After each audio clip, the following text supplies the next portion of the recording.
Depuis Davos, le ministre ukrainien des Affaires étrangères critique sévèrement l'Alliance Atlantique, mais souligne les décisions révolutionnaires de l'UE. À Uvalde, les habitants pleurent les 21 victimes de la fusillade dans l'école Robb. Comme après chaque massacre, la polémique sur le port des armes enfle, mais sans suite. Plus de 220 cas de variole du singe en dehors de l'Afrique où elle est endémique. C'est l'Europe qui comptabilise le plus de malades. Nouvel épisode dans la saga du rachat de Twitter. Elon Musk a baissé le montant de son emprunt. Les investisseurs applaudissent et l'action s'envole en bourse. L'OTAN vivement critiquée par le ministre ukrainien des Affaires étrangères à Davos. Selon Dmytro Kuleba, l'Alliance Atlantique est mise à l'écart et ne fait absolument rien face à l'invasion russe de son pays. Il a toutefois salué les décisions révolutionnaires inattendues de l'Union européenne qui ont changé la perception de l'Ukraine vis-à-vis des deux organisations.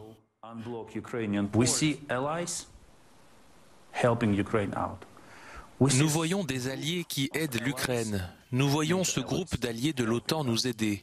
Mais au début de la guerre, le peuple ukrainien croyait que l'OTAN était la force forte et que l'UE était seulement capable d'exprimer différents niveaux de préoccupation, et c'est tout. Mais la guerre est toujours un test qui fait tomber les masques. Et nous avons tous vu les vrais visages. Ce que nous avons vu, ce sont les décisions révolutionnaires prises par l'Union européenne, qu'eux-mêmes ne s'attendaient pas à prendre. Nous voyons l'OTAN en tant qu'alliance, en tant qu'institution, mise sur la touche, ne faisant littéralement rien. Je suis désolé de le dire.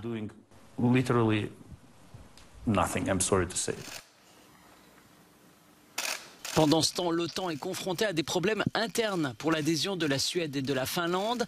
Malgré les premières discussions à Ankara avec les délégations des deux pays, la Turquie refuse toujours de débloquer la procédure tant que ses préoccupations sur les relations scandinaves avec le PKK ne sont pas prises en compte. En réponse aux affirmations turques selon lesquelles la Suède est un foyer pour les groupes terroristes, la première ministre suédoise a déclaré qu'il est évident que la Suède ne finance ni n'arme les organisations terroristes.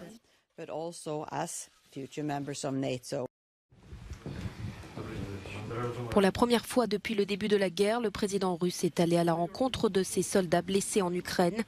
Accompagné de son ministre de la Défense Sergueï Shoïgu, Vladimir Poutine a rendu visite à des militaires russes dans un hôpital de Moscou. La Russie communique très peu sur son bilan humain. Le 25 mars, après un mois de conflit, l'armée avait admis la perte de plus de 1300 militaires et environ 3800 blessés.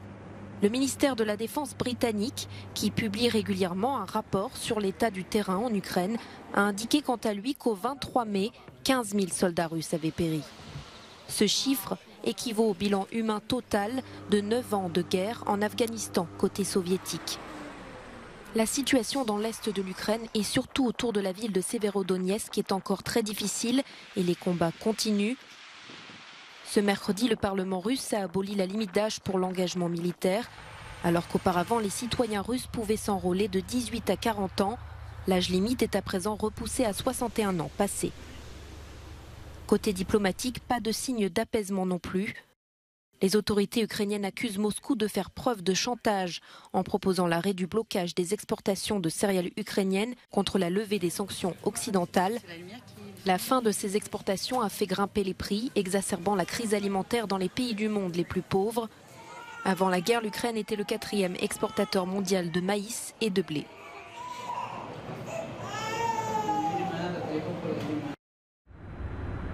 Avec la guerre en Ukraine, la barre des 100 millions de déplacés dans le monde a été dépassée pour la toute première fois. Depuis le début de l'invasion russe, 6,5 millions d'Ukrainiens ont été contraints de fuir à l'étranger. Comme l'a annoncé le Haut Commissariat des Nations Unies pour les réfugiés ce week-end, la guerre en Ukraine et d'autres guerres ont désormais porté le nombre de personnes contraintes de fuir les conflits, la violence, les violations des droits humains et les persécutions à un niveau record de plus de 100 millions. Depuis maintenant 3 mois, des milliers de réfugiés fuyant la guerre en Ukraine sont passés par le poste frontière de Medica pour rejoindre la Pologne. En plus des réfugiés, plus de 8 millions de personnes ont été déplacées à l'intérieur de l'Ukraine. Au total, plus de 14 millions de personnes, soit près d'un tiers de la population ukrainienne, ont été contraintes de fuir leur foyer. Aucune ville d'Ukraine n'est sûre pour nous, c'est donc une question de chance que nous soyons en sécurité ou pas.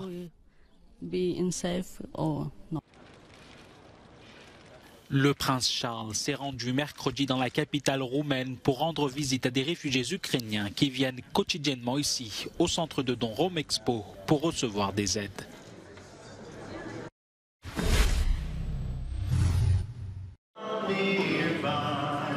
Difficile de décrire ce qui se passe dans cette salle municipale de Uvalde, au Texas. La douleur est trop forte, l'émotion écrasante.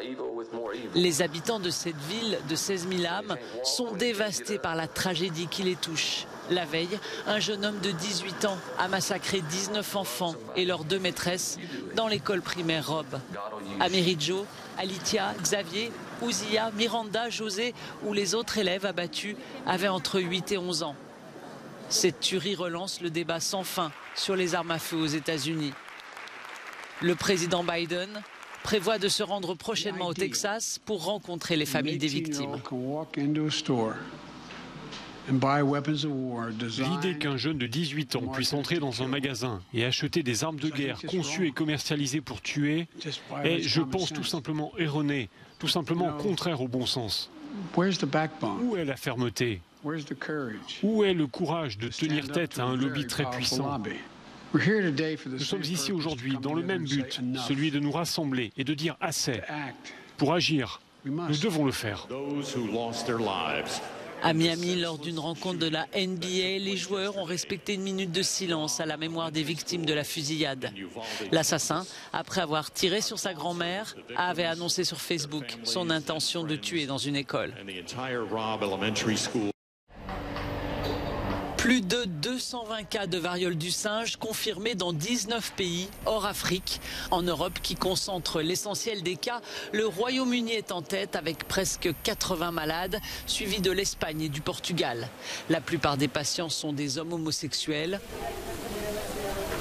En France, au moins 7 cas ont été confirmés. Un challenge pour la nouvelle ministre de la Santé. Il faut se le dire, cette maladie, dans la majeure partie, est bénigne. Les gens sont isolés chez eux par protection. Vous savez, je suis ministre de la Santé, mais aussi de la prévention. Et donc, il est recommandé, en fait, de s'isoler pour ne pas propager lorsqu'on est atteint. Et puis, c'est une maladie qui, en 2 ou 3 semaines, s'estompe. La maladie, cousine moins dangereuse de la variole, éradiquée depuis une quarantaine d'années, est endémique dans 11 pays d'Afrique. Elle se traduit d'abord par une forte fièvre et évolue rapidement en éruption cutanée avec la formation de croûtes.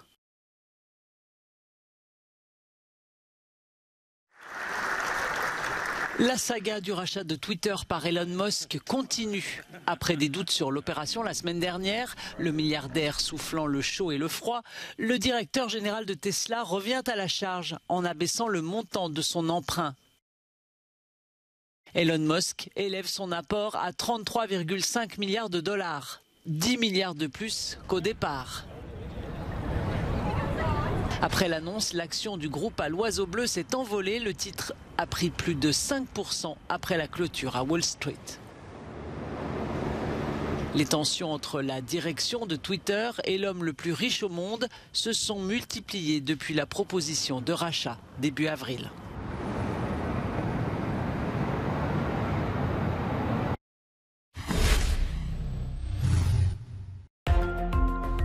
Plusieurs dizaines de personnels des hôpitaux parisiens Tenon et Bichat ont manifesté contre les conditions de travail et les fermetures de lits par manque de personnel.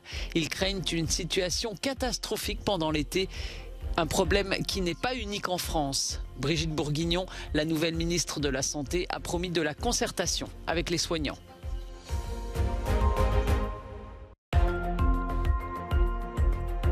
Il ne faut pas avoir une envie pressante, les toilettes sont occupées par un puma. L'animal a été découvert dans une école primaire à Nova Lima, au Brésil. Les pompiers ont confiné l'animal dans la pièce avant qu'un vétérinaire ne l'endorme. Personne n'a été blessé et le puma a été relâché dans la nature indemne.